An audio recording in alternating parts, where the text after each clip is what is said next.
I feel like December would be the right Maybe a time weird to field plan drinks after a meeting. out of body or something. Do we have a December? Okay, Those good are evening, weird to the everyone. Can I have the holidays. roll call, please? Adam, Here.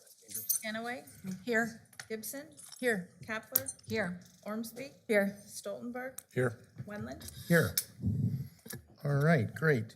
Thank you. We've had the roll call. We had minutes from the last meeting. Mr. Chairman, I move that we approve the minutes from the last meeting. And I'll second.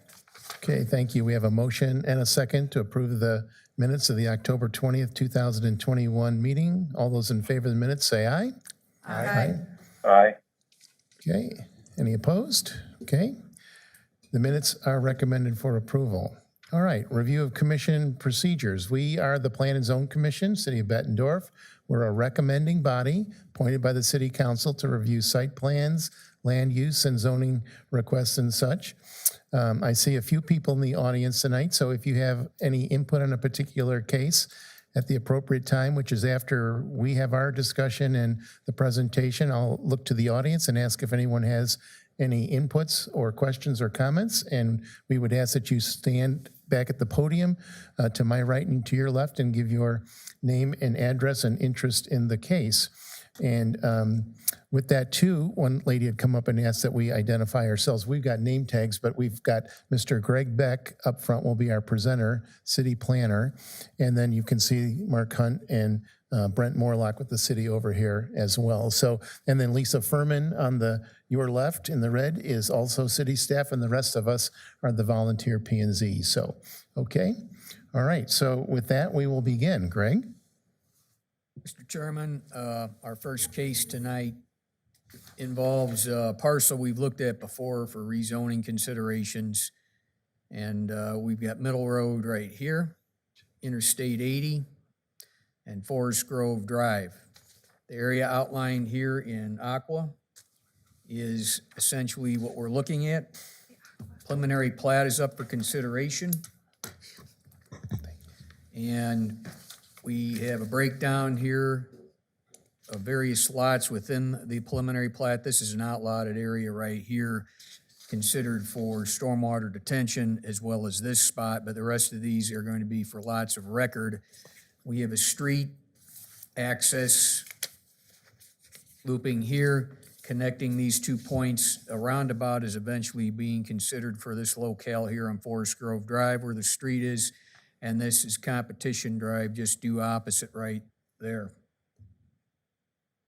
The preliminary plat is going to sort of, to this extent, establish certain easement areas and certain road areas. These, however, will undergo further consideration for interior design through our city engineer as well as our fire department, just to make sure that all of these qualifications are being met.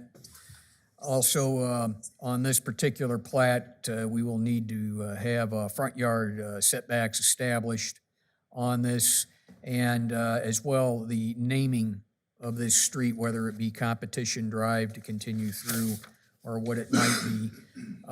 Staff in reviewing this proposal would recommend approval of the preliminary plat for the FG 80 Holdings addition. I would ask, are there any questions? Okay, thank you, Greg. Appreciate it. Mark, anything since publication and Greg's comments? Thank you, Mr. Chairman. I would note that the future land use map changed. The PUD revocation and the rezoning were passed on first reading. There's two additional readings still at City Council. Okay, thank you. Hey, and just a note, I saw a couple people come in. If you're here for the case that relates to Criswell and Forest Grove or Tanglefoot and just south of Greyhawk, those two cases have been pulled by the developers and will not be heard tonight. So just in case you're with those, they're not on our agenda, even though there were signs out there earlier. Okay. All right, so questions or comments on this one from the commission, please? Mr. Chairman, I have a question. Greg, can you pull up the aerial view? There's a parcel directly to the north of the school between the parcel we're looking at tonight and the park. That long rectangular piece, yes. So I'm assuming that belongs to the farm? That's correct. Yep, Okay. so that is the same property owner that owns the property to the southeast of this proposed addition. So we're not creating a landlocked Correct. parcel There's a there? very small sliver between them, but there is. Okay, And then the city does own the parcel that's north of the school. right. Okay. All right. Thank you. Okay, thanks, Ann. Others on the commission with regard to this matter? I'm not sure it's really this matter, but I had a question about the roundabout, if I may. Currently, that's stoplights at that intersection, right? Yeah, and those are all being replaced with roundabouts. With the roundabout? How do you decide if it's safe to do a roundabout instead of stoplights? Because that's a Full- lot of traffic. Yep, a full traffic study. So we've ran a full traffic study in coordination with the DOT and the roundabouts because of the issues we have of both the capacity out there. So the uneven traffic volumes, you have peaks when they shouldn't have peaks. You don't have a typical, you do have your morning peak, you have an evening peak, and then because of TBK, you have peaks all throughout the day. So the signals themselves turn out to be almost impossible to time. So the roundabouts were considered, obviously roundabouts are just inherently safer than traffic signals. They've been proven that across the board for 70 years. since Throughout the started world. using- That's phenomenal. We have like one in Bettendorf, and I drive it every day, and Ours everybody's is- always doing stupid things on it, so it doesn't Ours is feel not a good, it particularly is not a good design. I will safe be the to first to me. tell you that. It was built 24 years ago. It serves more like a traffic circle. Today's roundabouts, if you ever drive through the one at, the new one in Davenport, Vets Memorial and Jersey Ridge is a good example. So yeah. you have much more acute angles now. So ours, you come in too straight, which means people can essentially drive right through it And they without do. slowing down. So you have to change the angles on them now. These will be multi-lane roundabouts. It's gonna be a much better finished product than, obviously, than what we have. And the massive intersections that those would have been if we signalized them, the roundabouts are also gonna be a lot better for pedestrian crossings as well, because you narrow those, so you don't have to cross, 5, 6 As lanes many of traffic. lanes. So we did. We ran a full traffic study, coordinated it with the DOT, and got it all approved. So did the traffic study in accordance with, most likely as it is right now, not including No, what else is going we to be did. We developed going projected- forward? We knew that this was coming, not new. We don't know exactly what it is, so we use TBK. We basically just mirrored the traffic. It's very close in acreage. So we've almost doubled in traffic out there in the last 3 years since TBK, and we projected to double again, roughly, over the next, 20 years. We're at, actually 30 years. I think we're at 2050 traffic is what we based our design off. Very good. Thanks for the information. Okay, I would just comment that I think we kind of shot ourselves in the foot by having a bad example of a traffic circle, because now the general consensus is it's a bad thing, when it's really not. It just, we don't it's have a just good example It's an of older it. design. They've become, they continue to evolve. The design that even we started with 4 or 5 months ago has been tweaked quite a bit. The DOT has an on-call, at this point, they've become so popular across the state. They have an on-call designer that does a review, and it's one gentleman that's reviewing every roundabout that's approved through the state. So he's beyond an expert, and his evaluations, his reviews and comments were critical to what's gonna be a very successful project. For what it's worth, I navigated roundabouts in Ireland on the wrong side of the car in a manual transmission, shifting with the other hand. And You're still here? still here, didn't have to pay for car insurance or a wreck, so. Is that pretty it's- heavy traffic out there? It was, yeah, they go fast through them, but they're used to them. that's the difference. That's the difference. They're all over the world, and people, multi-lanes nervous? function. If you ever go to France or anywhere in Europe, they're all over. I used to live in Carmel, Indiana, which is suburban Indianapolis, and there were, when I was there, this is 25 years ago, I've been here that long, probably 20 or 30, there's over 100 of them in town today, and the town moves. It never stops. It's phenomenal. When people learn how to use them and operate the way they should, it's wonderful. I'll just say wonderful. So I'm a big fan of them personally. I think once we get them in and people get used to them, it's going to go really well. Because to that point, I mean, there's times I sit out there at Forest Grove and I wait and wait, and then, there's a big long line on the other side going, and 8 cars go through. And then, so I think you'll fix it nicely. Yeah, as smart as traffic signals have gotten, we also can't get away from people sitting at a stoplight doing this. So and that's at every single traffic signal we have. That's illegal. Fortunately, the traffic signals can't detect that, but they get out of sync when people Cameras. sit there Yeah. and text and do other things on their phones, and it just Yeah. Don't go right away, yeah. Questions or comments, others on the commission? I just have one more comment on the roundabouts. We know that one wasn't built quite right, but in my opinion, one of the major problems with that one is it went down to 1 lane. It should have been 2 lanes, at least a half mile in every direction, so that you had 2 lanes traffic coming in. So I there's- would hope the city in this case will there's make sure that all the lanes go out far enough from the get-go. So that's not quite the case, Scott. So we don't want to add too many lanes, because too many lanes create then unsafe conditions in the roundabouts. Because if you put a 2-lane roundabout where the volumes only warrant 1 lane, then people can use both lanes to speed through it. They can basically drive right down the center of it, especially if there's not enough traffic to actually have two cars circulating at the same time, keeping each other in the same lanes.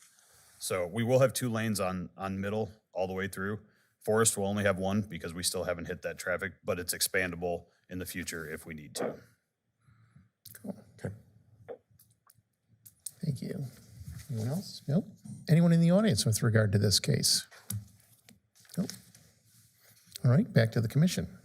Mr. Chairman, I move to approve case number 21-077, subject to any staff recommendations. Second? Okay, thank you. We have a motion and a second to approve case 21-077, preliminary plat, subject to staff recommendations. All those in favor say aye. Aye. Aye. Opposed? Same sign. Okay, 21-077 is recommended for approval. Greg? I can, Case will be handled by department head, Mr. Hunt. thanks, Greg. I'm going to pinch hit tonight, and I may call on others for help. Taylor Bestwick couldn't be here to cover this case, so I'll do my best. This is case 21095. It's a site development plan / review of use for what we all know as Central Standard. And there is an expansion going on there, and that change of use triggers, the intensity of that change of use triggers a site plan review under our ordinance. And most of what's happening here, 99.99% of what's happening here is all interior work, but it has changed the intensity. So I want to give you a little bit of context. We often have a strip mall development like this come in to us where it's 3 suites, small restaurant, small coffee shop, small office. Developer goes down the road and it ends up being two medium-sized restaurants and an office. And sometimes that use can cause parking issues. So we really wanted to take pause here, look at this new use because it's a little bit unique, and make sure that the parking and the site plan in general was appropriate. So that's what staff did.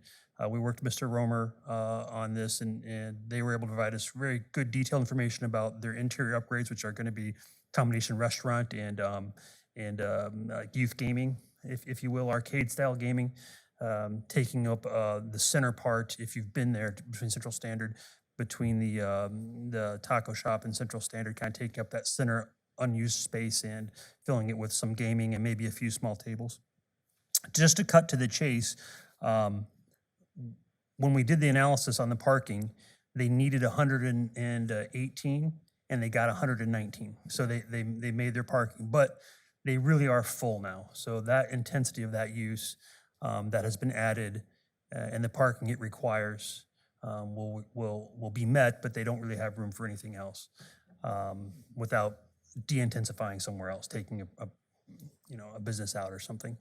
I would note there is a very small enclosure that's going to be added. It is down in the southeast corner.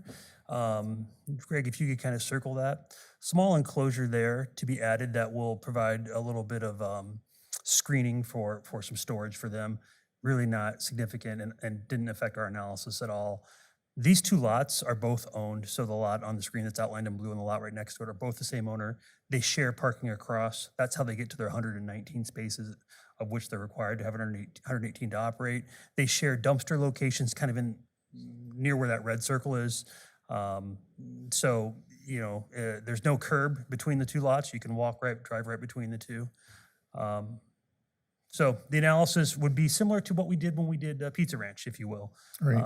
And it does meet our requirements. Taylor probably would have done a better job, but that is my report. Thank you. And I bet there's nothing to update since your presentation just now, is there? No, sir. All right, great. Thank you. Appreciate it. It's good to keep you not getting rusty by doing a presentation now and then. See, the boss can do it, so good. And actually, this question comes up a lot in my mind when we look at uses in some of the small little contractor condos and things where we look at the use and say, oh, they need 3 spaces.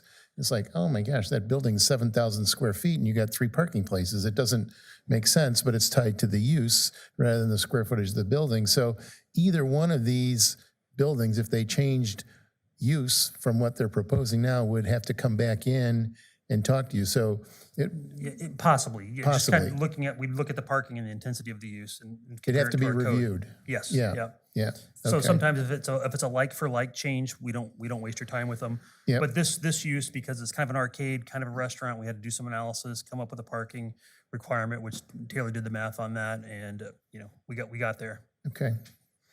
Have you been there on a Friday or Saturday night, Mark? I have, and I went there again today just before I almost said council, just before commission. And the parking, it is a busy place. It is a very popular restaurant. It's interesting because what they do is, although the businesses aren't physically connected, the restaurant at Central Standard, thank you, cooks for the building next door too. So he has a bigger restaurant kitchen facility than you might normally have because he's cooking for 2 locations and he's operating back and forth between the 2. It's a busy place, and we love busy businesses in Bettendorf. The parking is tight, but it does meet our code. So you're saying changing from an office building to the use of an arcade, you don't think there's going to be an increased need for parking? Or you just think there's enough there I already? think it meets code. Uh-huh. Yeah, I would say that on their busiest nights, it's a very busy place, but it still meets code. Yeah.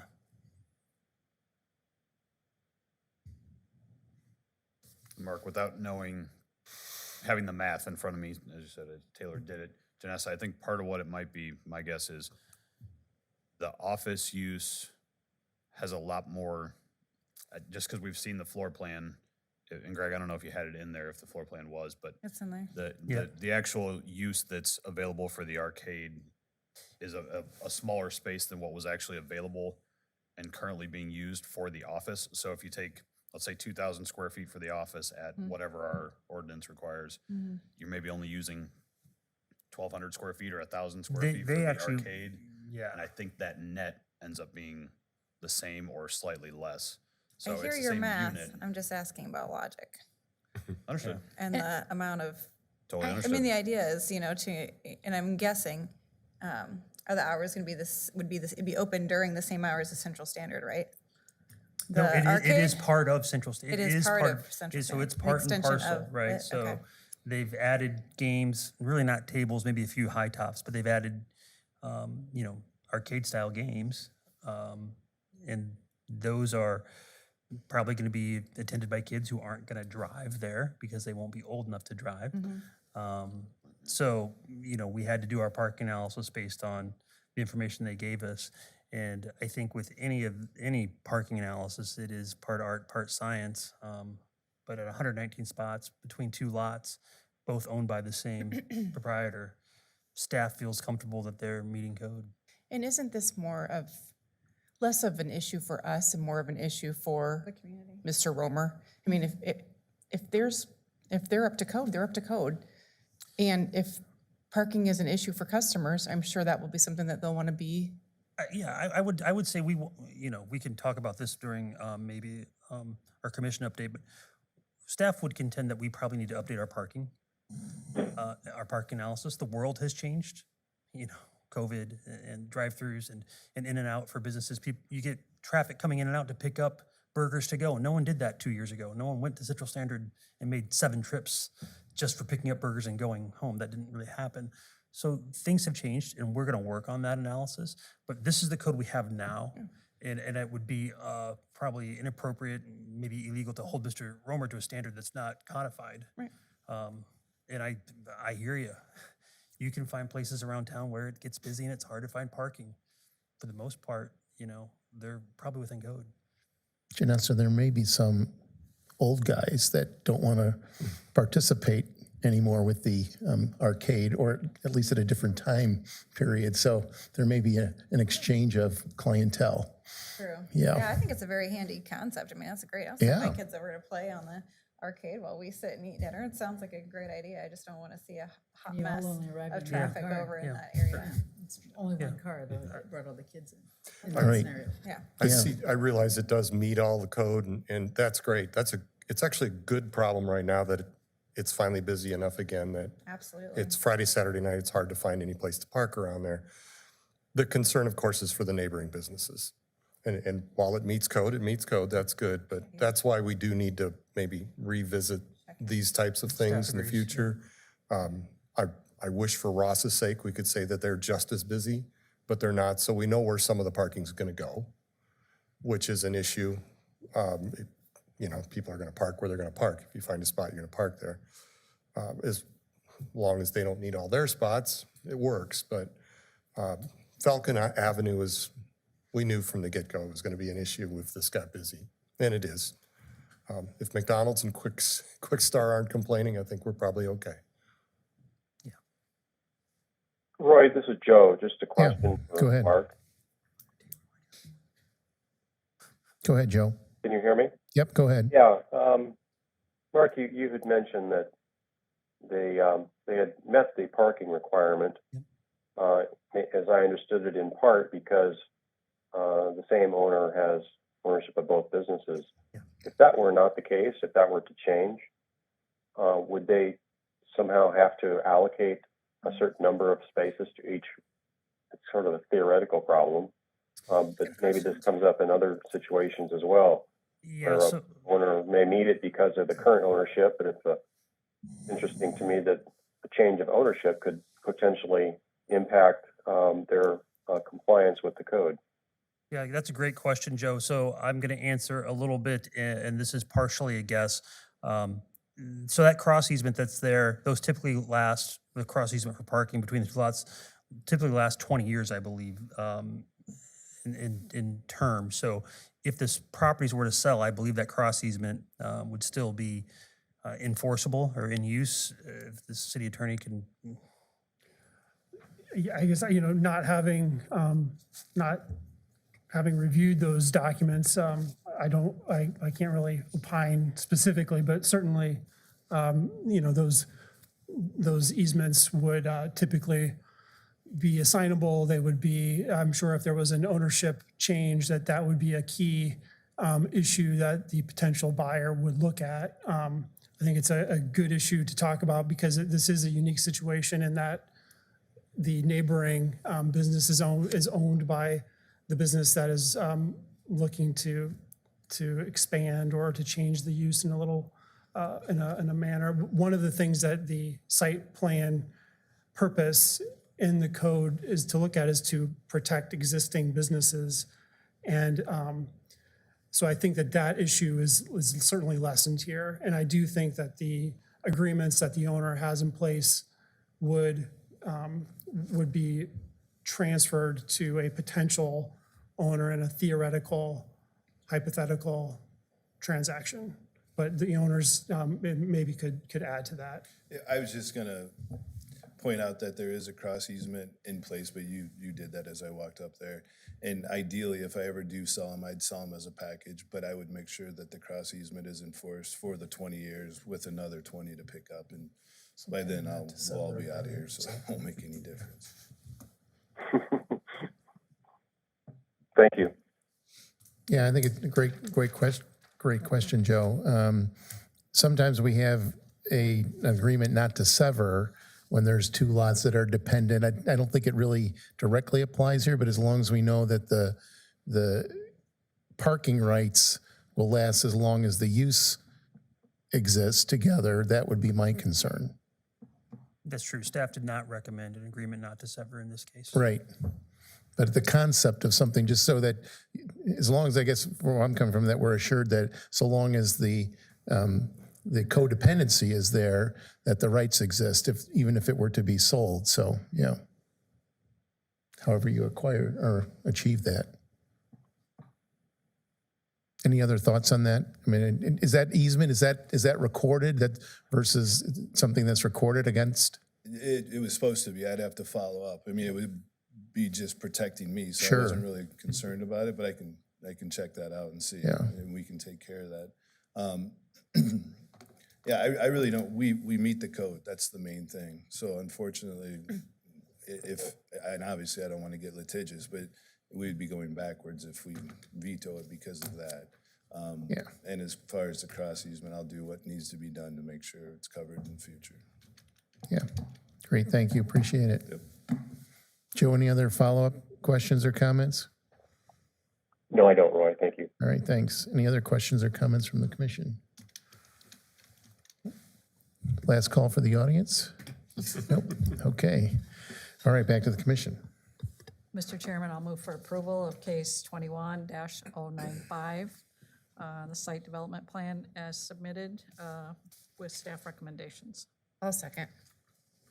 Okay, thank you. We have a motion to approve case 21-095, subject to staff recommendations. All those in favor say aye. Aye. Aye. Opposed, same sign. Thank you. Case 21-095 is recommended for approval. Okay, Greg? Thank you. Thanks, guys.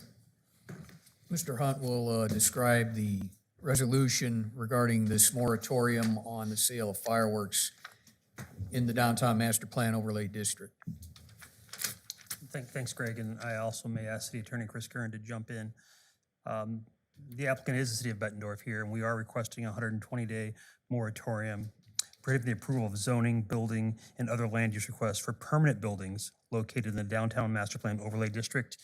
In your mind's eye, that's from point to point in Bettendorf where the highways splits from the river up to roughly Central. Yep, 6th Street to 26th Street. Thank you.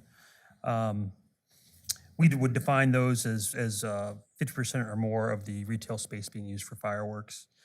And we are requesting this because originally we had intended for that to be part of our unallowed activities in our downtown overlay district.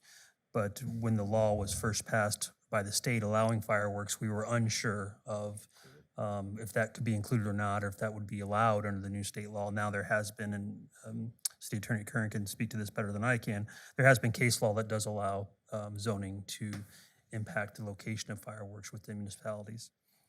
So we would like some time to address that, to see as staff if there's something we want to change or recommend change to council, and provide that to both you and council for your approval. And then I would say, Chris, if you have anything else to add. Please do. Sure, I'll just address the substance and then a procedural issue, just to sort of pick up where Mark was. When the law was passed in 2017, allowing the sale and use of consumer fireworks, there was a lot of ambiguity in the law that kind of got clarified by some litigation. And one of the things that was clarified is that an area that the city does have available to it in regulating the sale is through zoning regulations, and that was unclear until recently. And so the downtown overlay district, unlike other districts in the city, has some prohibited uses, and we did not include permanent buildings for the sale of, primarily for the sale of fireworks at the time because of the ambiguity in the law. And so what this moratorium is for is to allow us to decide whether we would propose an amendment to the zoning ordinance, adding this as an additional prohibited use in this overlay district. So, so that's the substance of it. A moratorium is a tool that the Iowa Supreme Court has condoned and has says an appropriate tool, not for amending, but for allowing additional analysis. And so that's what this would be. It's a limited in time and scope, and I think is a good tool. So that's the sort of the substance. We also will, I think, in the not too distant future, be looking at fireworks beyond just this overlay district. But we wanted to tackle this first for a number of reasons, including the bridge opening and, just the fact that this is kind of unique in that there are prohibited uses and that we had previously looked at. So, and then on the procedural aspect of it, one of the things that the state code does not address is how a city adopts a moratorium. Is more case law that sort of has said that this is an appropriate tool. So as sort of a belt and suspender, we actually did have council approve this resolution last night. We wanted to get it in place. There's no, unlike an amendment to the zoning ordinance, it doesn't have to first go to city council, to planning and zoning commission. However, to just give it extra process, we are here tonight for your recommendation. And based on your action, we will take it back to city council at the next meeting. So it's a little unusual, I realize, but we wanted to just make sure that we were covering all of the bases. Is it typically easier to put in like different kind of prohibiting certain different kinds of businesses in an overlay district than like the whole city? Like, isn't it kind of a special use area where you can't, it's typically easier to prohibit things like that? And I remember when we were first talking about the overlay district, there were other things that we said we're not gonna, kind of businesses we weren't gonna allow in that area. Yeah, I believe that was 2019, 2020 when we brought that, and I think, Chris, that's probably part of the reason coming back to this commission was kind of the precedent that I think we set when we did that prohibited use. I remember Jeff coming, specifically Jeff Ryder, and Right. and giving a presentation Yeah. and getting your guys' recommendation on those prohibited uses. So I think this That's- falls in line with that. Yeah, and this will require an amendment to the zoning ordinance to add this so that this is not amending it. We will have to come back to planning and zoning and then to council, and there will be an ordinance amending the zoning ordinance. But this is just allowing us to kind of get to that point and to retain the status quo until we get to that point. But to Brent's point, yeah, and to your point, Janessa, this is, an overlay district does have additional regulations that maybe a normal zoning district wouldn't have. Not to say, though, that it wouldn't be possible for us to look at it beyond just an overlay district. But for this particular moratorium, that's all it's addressing. But it's pretty difficult, Mr. Kern, if I'm not mistaken, for a city to totally outlaw some type of use anywhere in this city. Of course. Even uses that we may find unattractive, adult-oriented yabba dabba? businesses. Yeah, Yabba they have to be allowed somewhere in this city. So. Absolutely, which is And we why, can't exempt which is, 100% use. otherwise that would We be wouldn't. contrary to the law that was passed. We're just making sure that we're doing this narrowly tailored as possible, but, but we need time to further look at it. So I think at the end of the day, that's what this moratorium is for. Is 120 days pretty typical? Is that enough time? I think that's enough time for this particular matter, because all it would be is, it would be adding a prohibited use. It's a pretty narrow issue that is looked at here. The broader review might take a little bit longer, but this only affects the downtown overlay district. I think that's also kind of been our precedent for the couple the two moratoriums that I can think of that happened since I've been here were both 120 days. I think the last one was on the multifamily while we were Multifamily, working right. through that front yard change. And that was a couple years ago. Well, yeah, probably 3 years ago at this point. That was 120 days as well. Okay. So if you think about it from just a maybe a logistical standpoint, retail fireworks was not a use that existed in the state of Iowa when our zoning ordinances were being created and passed. So we don't even right now have retail fireworks establishments really defined as a use from a zoning perspective in our zoning code. And we probably need to work on that. And this gives us a little bit of time. So how does the permanent building differentiation versus the pop-up tent? I mean, these places a lot of times will throw up a tent and they're in business for a week or two or three around the 4th of July, sometimes, New Year's or something, and then they're here and gone. Does this preclude that from popping up at all, or no? No. It's permanent structure. It's permanent. This is only for permanent, and under, the state fire marshal had some regulations that they instituted relating to the approval of, and they differentiated, and even the license fees are different between a temporary tent versus a permanent building. The interests are different.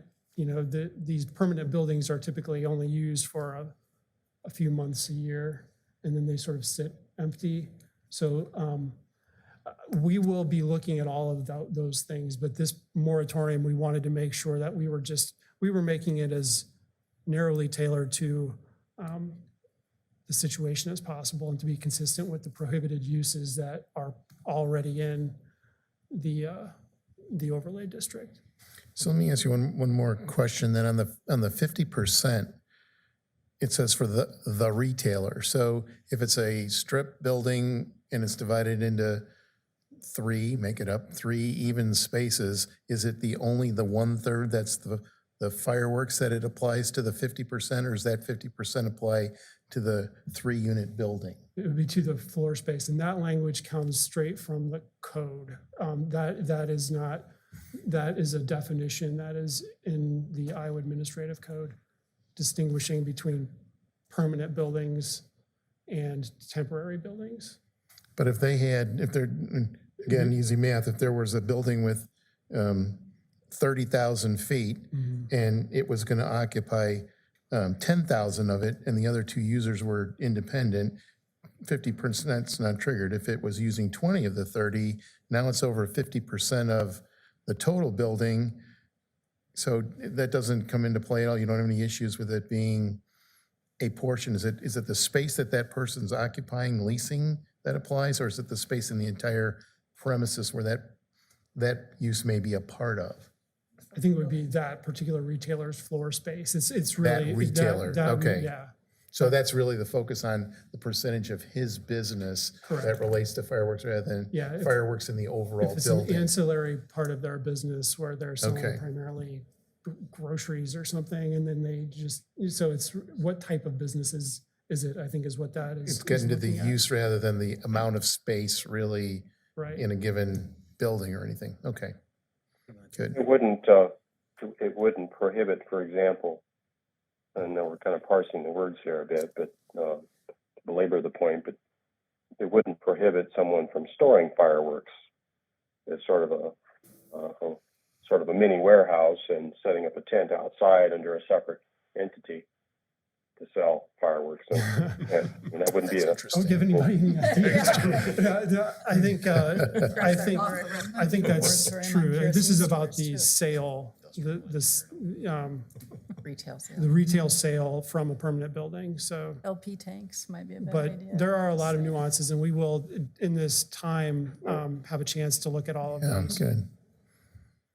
Joe, I appreciate, that's 2 good deep thought questions tonight from you, so we appreciate that. They both been, wow, those are good questions, so yeah, thanks. well, I'm really not contemplating a new business venture. Yeah, good. The 12 hours in the Curiosity, factory's been people good I for you, know. huh? For day number 121? All right, anyone else with the commission gotcha. Didn't know or if it no was one in the audience? Anyone overwhelming. else with the commission with regard to this? We ran them off. Mr. Chairman, I move that we approve case number 21-096. I'll second that. Thank you. We have a motion and a second to approve case 21-096, the moratorium on fireworks in permanent buildings. All those in favor say aye. Aye. Aye. Opposed, same sign. Thank you. 21-096 is recommended for approval. All right, that would take us to our commission update. Thank you, Mr. Chairman. I want to thank the entire group. I think almost everybody was able to attend the training, and I hope it was helpful to you. It was good for me as staff to attend. It was virtually done, but we were able to get both P&Z and BOA together kind of in the same room, if you will, and that doesn't happen very often. So I hope you found it helpful. I was not able to get documentation of the training that I can pass out, but they did share some good websites and things like that that I can forward on to people if you're interested in that information. Relative to our discussion earlier about a zoning update and talking about things like parking and some of those other issues that we've kind of mentioned from time to time in this commission, we do have probably a first draft of our updated zoning ordinance, if you will, coming to staff on December 6th to look at. And that's really, we've divided this into two pushes.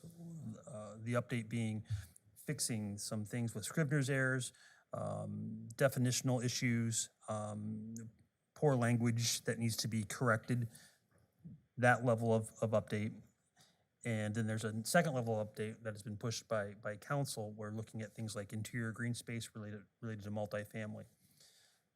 That first level is we're nearing the finish line for that. And we may have given tonight's discussion, have a few more things to add to that. We're gonna have that on staff's desk around December 6th. I don't know exactly when we'll be ready to share it with you. We wanna kind of go through it first, obviously.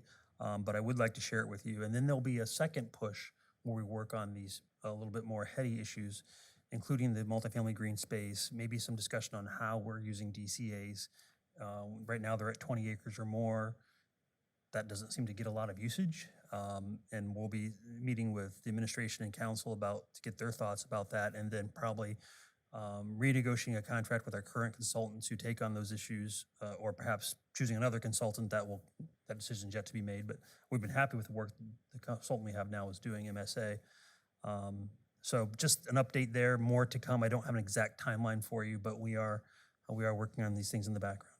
No, and I would echo your comments. I thought the training session was excellent. I think the opportunity to have us and the Board of Adjustment, even in the room together, to talk about things, we never get that opportunity. So that's really good, because sometimes we're kind of like, well, what was your thought process on that? And they're kind of like, well, why did you approve that? And just that time to kind of share thoughts and perspectives, I think was good to the extent it happened. So appreciate that, and the training. And I think we've noted a couple times tonight the change in our world that's happened and the need to change with it. And I think the modifications and updates for the zoning code are appropriate and needed as we move forward. So glad to see that too. Yeah, thanks. Anything else for the good of the order? Leanne's? No? No down Is there? there a meeting in December, the 15th? Okay. Most likely. Yeah. A couple of cases that were here tonight will probably Sure. be. I didn't know if we were like the city and took a month off. Oh, no. That was holiday pay, I was just checking. Oh, double. That's double, isn't it? Bring cookies, right? Just for the record, Yeah. the question was asked, Oh, I we left him in the plan to car. meet in December, so. Yeah, yeah. Thank you. All right, we're adjourned. Thanks.